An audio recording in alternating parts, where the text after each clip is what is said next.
안녕하세요. 김호준입니다. 지난 주말 삼성전자 반도체 공장의 직업병 피해자 모임인 반올림은 조정리가 마련한 보상안에 서명을 했죠. 지난 2007년 삼성전자 기흥공장 반도체 라인에서 일하던 황유미 씨가 급성 백혈병을 사망한 지 11년 만의 일입니다. 사실 그 반도체 공장 라인에서의 업무와 그 근로자의 급성 백혈병 발병 사이에 인과를 의심하는 건 매우 자연스러운 거죠. 애초 황유미 씨가 작업하던 라인의 전임자가 유산했고 황유미 씨가 그 자리에서 일한 지 21개월 만에 발병했고 황유미 씨의 바로 그 자리를 대체한 사람 역시 똑같은 급성 백혈병이 발병해 2달 만에 사망했습니다. 같은 작업, 같은 자리에서 담당자가 연달아 급성 백혈병이 발병한 확률이 얼마나 되겠습니까? 의심하고 조사부터 하는 것은 당연한 이치입니다. 삼성은 그렇게 하지 않았죠. 삼성이 자사의 이미지와 이익을 위해 그 인과를 부정했던 것은 부도덕할지언정 최소한 기업의 자기 방어라고 이해할 구석은 있습니다. 그런데 그 피해자들이 산재 인정을 요구할 때마다 삼성 못지않게 그 인과를 강하게 부인했던 근로복지공단은 대체 왜 그랬을까요?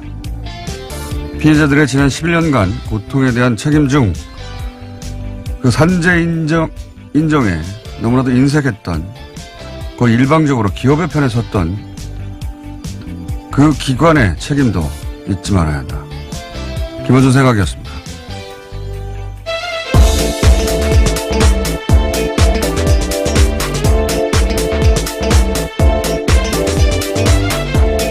시사인의 김은지입니다.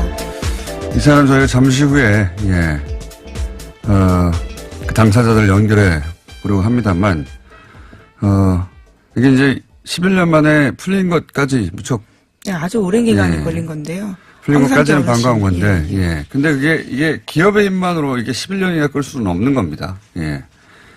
그런 기업 행태를 관리 감독하고 근로자 이익을 대변할 기관이 자기 역할을 단순히 못했다 정도가 아니라 오히려 기업의 입장에서 기업의 이익을 대변하는데 나아갔다. 그런 의심이 있는 거죠. 네, 그래서 유가족들을 주워놀게 했던 기관이기도 했습니다. 그 기업의 출정수 역할을 한 거 아닌가. 이 대목에 대한 어떤 조사가 제대로 이루어지지 않으면 이런 문제는 앞으로 반복될 수 있는 겁니다. 그래서 저희가 이 부분도 잠시 후에 짚어보겠습니다. 자, 첫 번째 뉴스는요. 네, 청와대 국가안보실을 사칭한 이메일 사건에 대해서 어제 전해드린 바가 있는데요. 청와대가 강경 대응하겠다라고 밝혔습니다.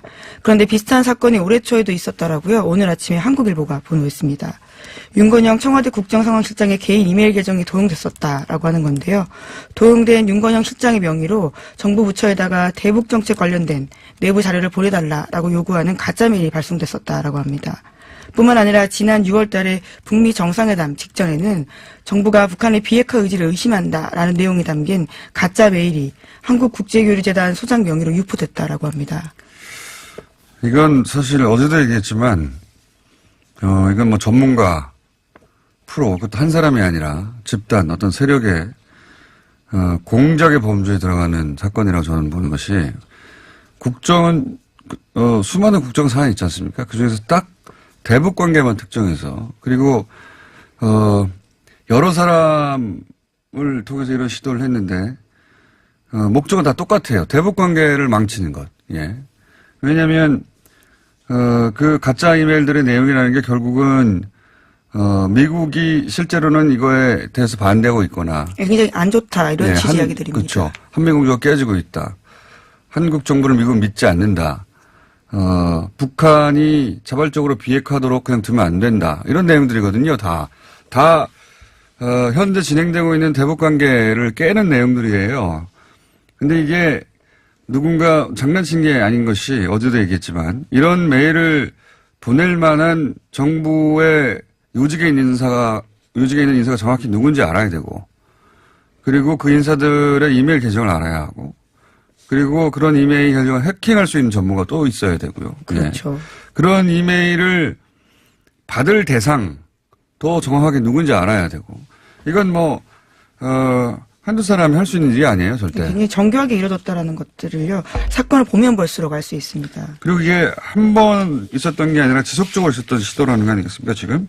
네, 올해 초부터 시작됐었다라고 하니까요. 올해 초부터 대북 관계가 굉장히 빠르게 진행돼 왔습니다. 게다가 IP 확인이 나왔더니 이게 이제 해외에서 있었던 것이고. 예, 그래서 범인을 특정하지 못했다라고 하는데요. 지금 사례가 되고 있는 윤건영 국정상황실장 같은 경우에는 그 대북특별사절단 지난 3월 달이었죠. 거기 포함돼서 가서 핵심 역할들을 하고 있습니다. 네, 김정은 위원장에게 문재인 대통령 친서 전달하는 역할이라든가 대통령의 최측근으로 알려져 있죠. 네, 근데 이 이메일을 해킹해서 그 이메일을 받을 만한 사람들에게 부처에 연락해서 내부 자료를 보내라고 했다라고. 그 부처의 내부 자료를 비밀 자료를 보내라고. 다행히 그 이메일을 받은 사람이 윤건영 실장의 메일은 맞는데 이 메일이 왜 이런 중요한 내용이 개인 메일로 왔지 의심하면서 이게 이제 신고를 해서 확인을 했다. 확인이 된 것이고 이것뿐만 아니라 6월 달에도 그런 일이 있었고 그런 일은 또 있다고 해요. 네, 그런 일들이 꽤 있었다라고 하는데요. 심지어 기자들에게 그런 메일들이 유포가 되면서 외교부에서 보내온 문건을 송부하니 참조하세요라고 하고요. 마치 굉장히 대단한 비밀인 것처럼 비공개 문건이니 취급에 주의해달라 이런 식의 내용들이 있다라고 합니다. 하지만 정작 열어보면 굉장히 관계가 좋지 않다라는 그렇죠. 내용들이고요. 외교부가 미국의 외교부가 북한의 비핵화할 의지가 없다고 생각한다. 뭐 이런 내용. 그걸 비밀 내용처럼 그리고 또 이것 기자들 받을 기자가 누구지도 알아야 돼요. 이런 사안들은 일반인들은 절대 알 수 없는 내용들을 정확하게 알고 이런 시도를 한다는 것이고 이번엔 그런 시도 중 성공한 거죠. 네, 그렇죠. 문건의 형태로서요. 물론 워터마크가 없었다라고 하지만 언론사가 제대로 크로스체킹을 하지 않으면서 보도가 나왔습니다. 뭐 언론사 입장이 있을 것이고 또 언론사는 그 대목 그 크로스체크를 제대로 하지 않았다에 대해서 책임을 져야 되는 부분이 있을 수도 있으나 어제도 얘기했듯이 납득가는 부분도 있습니다. 모든 구성 요건이 완벽하여 진짜로 믿을 만한 여지가 있었고 그래서 결국은 언론사가 그걸 기사화하고 나서 만약에 이제 이게 그쪽이 소위 이제 공작을 한쪽이 원하는 대로 전개됐다면 이런 거죠. 기사가 됐어요. 정부가 부인합니다. 의심합니다. 거짓말했다라고 또 정부를 믿지 못하는 방향으로 일을 풀고 나가고 몰고 갈 수도 있는 겁니다. 근데 그렇게 되지는 않았으나 적어도 기사화 되는 데까지 성공한 거죠. 그렇죠. 어디선가도 가짜뉴스로 유포될 수 있는 가능성이 아주 큽니다. 때로는 이런 뉴스들이 실제 있는데 정부가 부인하는 거라고 생각하는 그런 사람들이 생겨날 수도 있고요. 가짜뉴스 그러니까 진짜 언론에 실렸으니까 가짜뉴스가 진짜 뉴스의 질을 가지고 저거는 거짓말하는 거라고 정부가 유포될 수도 있죠. 네, 그런 효과를 노리고 이렇게 이메일을 보냈다라고 볼 수밖에 없는 거죠. 앞으로도 이런 일이 있을 수도 있을 것 같고요. 이 사안은 철저히 수사해야 되는 사안인 것 같습니다. 자, 다음은요. 네, 이르면 12월부터 브랜드가 다른 편의점 간에 출점거리 제한이 생긴다고 오늘 아침 한겨레 신문이 보도했습니다. 업계 자율규약 형태로 18년 만에 이 제한이 다시 살아난다라고 하는 건데요. 공정거래위원회는 내일 소회의를 열어서 관련된 심사를 한다라고 밝혔습니다. 이번 자율규약 핵심은요. 브랜드가 다른 편의점 간 출점거리 제한 방안이라고 할 수 있는데 그동안 소상공인, 자영업자 지원 대책 중 하나로 거론되어 왔습니다. 이건 뭐 소상공인들이 오랫동안 주장해 왔던 거죠. 요구했던 것이고 그러니까 같은 브랜드끼리는 출점 제한이 되는데 브랜드가 하나밖에 없나요? A사가 여기 있으면 바로 옆에 B사가 있어요. 옆에. 네, 심지어 같은 층에 있는 경우도 있어서 문제가 된 경우가 꽤 있었다라고 하는데요. 그래서 이제 뭐 일본하고 비교하지 않습니까? 우리나라는 지금 2012년부터 갑자기 폭증해서 4만 개가 됐다. 2만 개에 대해서 2만여 개에서 4만여 개가 됐는데 일본이 우리보다 인구가 2.4배예요. 근데 일본은 5만 6천 개고 우리는 4만 개입니다. 그러면 일본 인구수에 맞춰서 비교해 보면 지금 현재 9만 6천 개가 된다는 얘기거든요. 훨씬 한국이 많다고 볼 수 있는 거죠. 그러니까 일본 인구수 비례해서 이 숫자를 환산해 보면 우리나라에는 9만 6천 개가 있고 일본에는 같은 인구일 경우 5만 6천 개가 있는 거예요. 그만큼 2배 가까이 많은 거죠. 그러니 먹고 살기 힘든 게 당연한 겁니다. 이 문제를 드디어 이제 해결하려고 공정위가 나섰고, 규약을 만들었다는 거죠. 다행이고요. 야, 자, 다음은요? 네, 삼성바이오로직스가 행정소송을 제기했습니다. 재무제표 수정과 CEO 해임 권한 등에 대해서 집행정지도 함께 신청을 한 건데요. 회계 처리의 정당성을 입증하겠다라는 겁니다. 하지만 이재용 부회장의 대법원 판결을 앞둔 상황에서 일종의 시간 끌기 하는 거 아니냐라는 비판이 나오고 있습니다. 뭐 행정소송을 할 권리가 있습니다. 예, 권리가 있는데, 이 시점에 이것이 가져올 효과가 무엇일까라고 이제 바라보면, 대법원 판결이 있단 말이죠. 대법원 판결이 있는데, 예, 행정소송을 하면 지금 금융당국에서는 이게 고의분식 회계라고 결론을 냈어요. 최종 결론입니다. 고의분식 회계가 맞는 거예요. 근데 소송이 걸려 있으니까, 만약에 집행정지를 법원이 받아들이면 그 부풀린 장부를 고치지 않아도 되는 거예요. 적어도 행정소송이 끝날 때까지는. 그러면, 이번 대법원 판결이 있지 않습니까? 대법원 판결에 물론 이 장부를 들여다보지는 않으나 최소한 이 회계가 그대로인 채 그걸 기준으로 해서 적어도 법적으로는 판단할 수밖에 없는 거죠. 예. 네, 그러니까 이재용 부회장 쪽에 유리할 수밖에 없는. 그러니까 대법원 판결을 왜냐하면 행정소송은 뭐 1년, 2년 계속 끌 수 있거든요. 그러니까 이번 정부 내에서는 받지 않겠다거나 혹은 이번 대법원 재판에 있어서는 적어도 이 사안이 영향을 미치지 않도록 최대한 만들겠다. 그런 꼼수의 성격이 있죠. 예. 그런 성격이 있습니다. 자, 근데 뭐 그런 꼼수야 삼성이 한두 번 한 것도 아니고, 예. 이 행정소송 자체는 권리이기도 하고요. 예.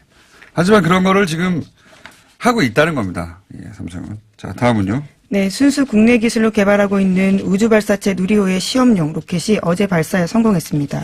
로켓은 엔진 점화 후 151초 동안 연소했는데요. 목표했던 140초를 넘어섰습니다. 그리고 5분 만에 최대 고도 209km에 도달했습니다.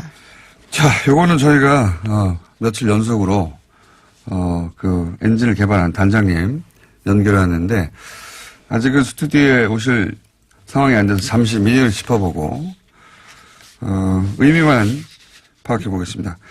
어제 이 엔진 개발을 담당했던 분이죠. 예. 항공우주연구원의 김진환 발사체 기미다 엔진 개발 단장님 소개가 너무 길어요. 안녕하십니까, 단장님.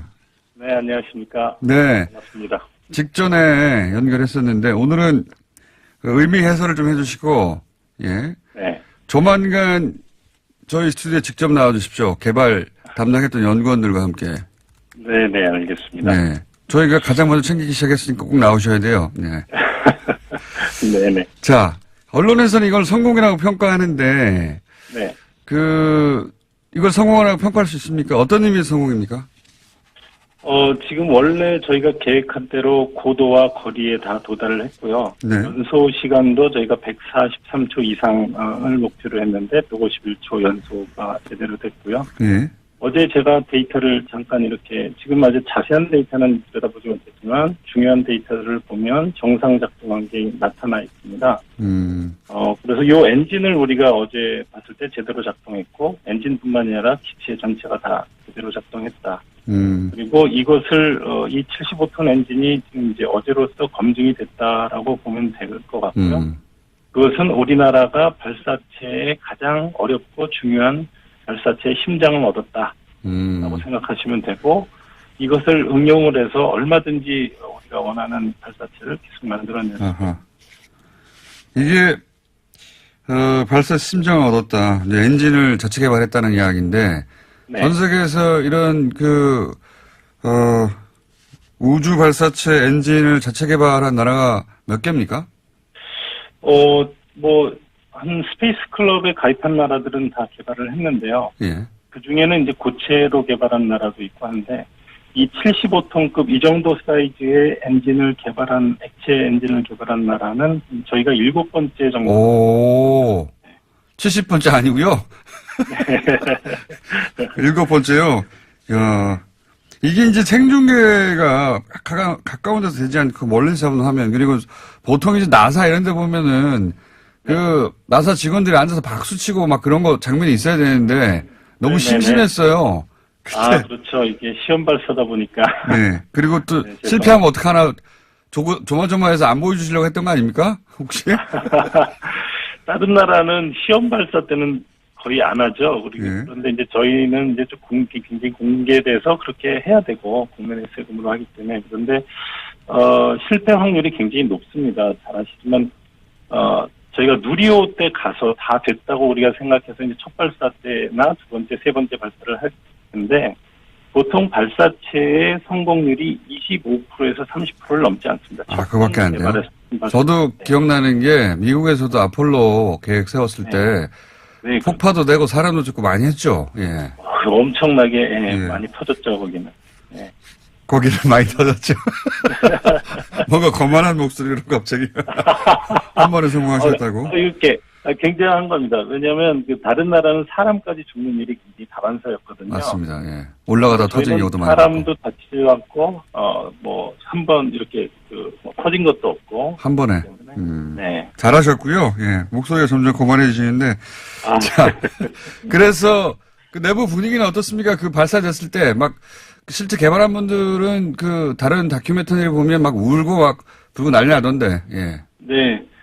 저희가 우는 사람도 몇 명 있기는 했습니다. 아, 그렇군요. 실제로. 그런데 이제 제가 있는 자리 말고 그 뒤쪽에 바깥쪽에는 굉장히 환호성이 터졌는데 제가 있던 자리는 이제 MD라고 해서 이제 미션 디렉터 센터예요. 높은 사람들이요? 여기는 이제 후속 조치도 계속 이뤄지기 때문에 저희가 잠시 이렇게 기뻐했다가 또 그 다음 이렇게 넘어가서 만끽은 하지 못했습니다. 만끽은 하지 못했습니다. 이제 만끽하시는 나서. 네.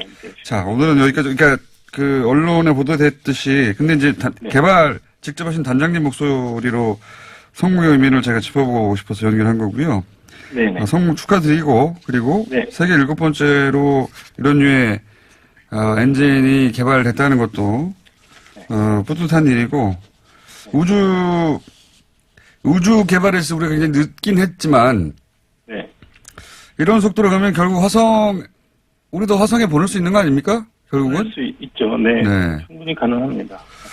알겠습니다. 자세한 이야기는요, 직접 모시고, 혼자 나오지 마시고, 그때는요, 고생하시는 분들 몇 분 함께 모시고 얘기 나누겠습니다. 예, 오늘 말씀. 해도 되나요? 감사의 말씀? 감사의 말씀 해주세요, 예. 네, 우리 연구원들 굉장히 열심히 해줘서 감사하고요. 특히 그 가족들이 너무 힘들었습니다. 주말 부부가 거의 다거든요. 주말 부부. 제 말씀과 죄송하다는 말씀 올리고 싶습니다. 주말 부부까지 제가 챙기고 싶지는 않고요. 그건 가족사로 알아서 해결하시고. 자, 하여튼 축하드립니다. 감사합니다. 네, 감사합니다. 네. 항공우주연구원의 김진환 발사체 엔진 개발 단장이었습니다. 자, 오늘 또 하나 연결해야 될 것 같습니다. 여기서 인사 먼저 할게요. 네, 시사인 김은지였습니다. 감사합니다. 네. 자, 바로 이어서 제가 오프닝에서 얘기했던, 이 삼성 반도체 백혈병 분쟁, 여기 국가기관의 책임은 없는가, 이 문제 좀 짚어보겠습니다. 어제 이어서 반도체 노동자 건강 인권지킴이 모임 반올림의 상임 활동가 이종현 노무사 전화 연결됐습니다. 안녕하세요. 네, 안녕하세요. 네. 어제 이야기를 다 못해가지고 짧게, 짚어보려고 연결했는데, 근데 지금 마침 고 황유미 씨 아버님 댁에 가 계시다면서요? 네. 오늘 속초 고등학교에서 또 하나의 약속 영화 보고 이제 말 한마디 얘기해달라고 해서 아버님하고 갈 예정입니다. 아버님 잠시 좀 이따 연결해 주십시오. 예. 네네네. 제가 이제 짚고 싶은 부분은 이 부분은 시간이 없어서 근데 꼭 짚어야 했던 부분이라서 이렇게라도 다시 한번 짧게 연결한 건데, 기업이 이제 자기 이익 때문에 자기 방어를 그렇게, 부도덕할 정도로 했던 것에 대해서는 짚어봤습니다, 어제. 근데 이 기업을 관리 감독하고 이제 근로자 편에 서서 그것이 산재일 수 있다고, 그 인가를 파악하려고 노력해야 했었던 근로복지공단의 책임이 있지 않습니까? 네네. 이 대목에 대해서 좀 얘기하고 싶은데, 직접 겪으셨던 문제점은 어떤 게 있습니까? 네, 일단은 제일 처음에 이제 황유미 씨 아버님이 나홀로 산재 신청을 했을 때부터 이제 문제가 심각했는데요.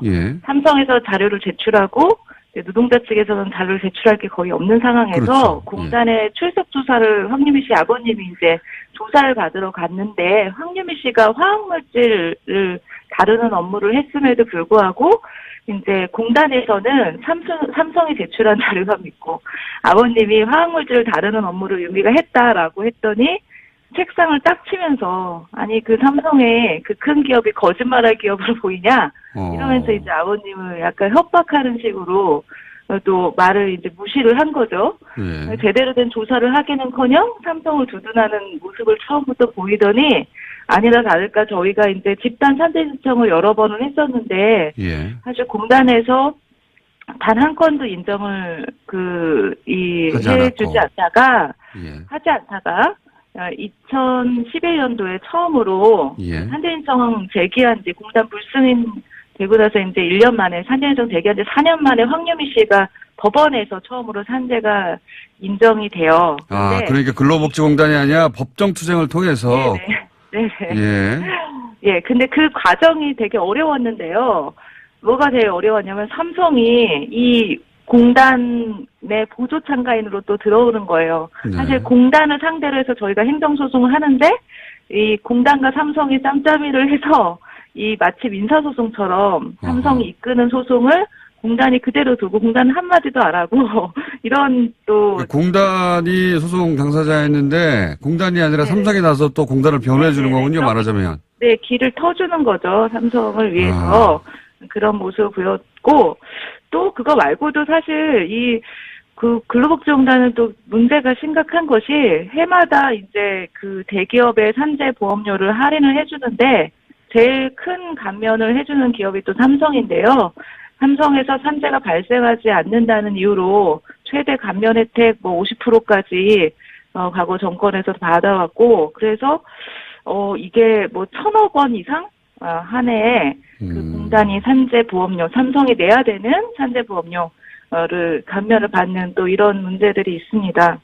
근로복지공단이라고 해서 이제 전체는 아니겠지만 여기에 책임 있는 분들이 분명히 있겠군요. 부처가 있고. 그죠? 예. 네네네. 그리고 고용노동부의 책임도 짚지 않을 수 없고요, 사실은. 네네네.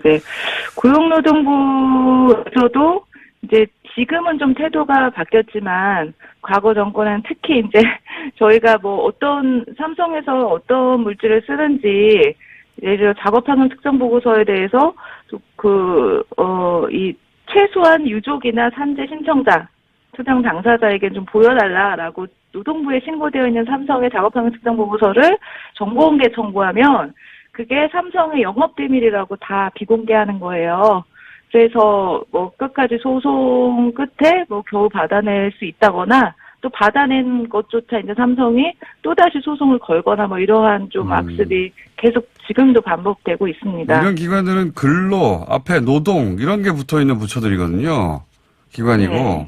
근데 이제 근로자나 노동자의 편에 서주지 않는 거죠. 삼성 대기업과 이런 일이 발생했을 경우에는 그걸 이제 여실히 11년 동안 겪으시는 것이고. 네. 자, 이 문제를 일단 짚어드는 이유는 또 모시고 이 얘기를 자세히 나누려고 하는 겁니다. 네. 네. 예. 자. 네. 아버님 옆에 계십니까? 황유미 씨 아버님. 네. 잠깐만 연결해 주십시오. 네, 바꿔드릴게요. 예.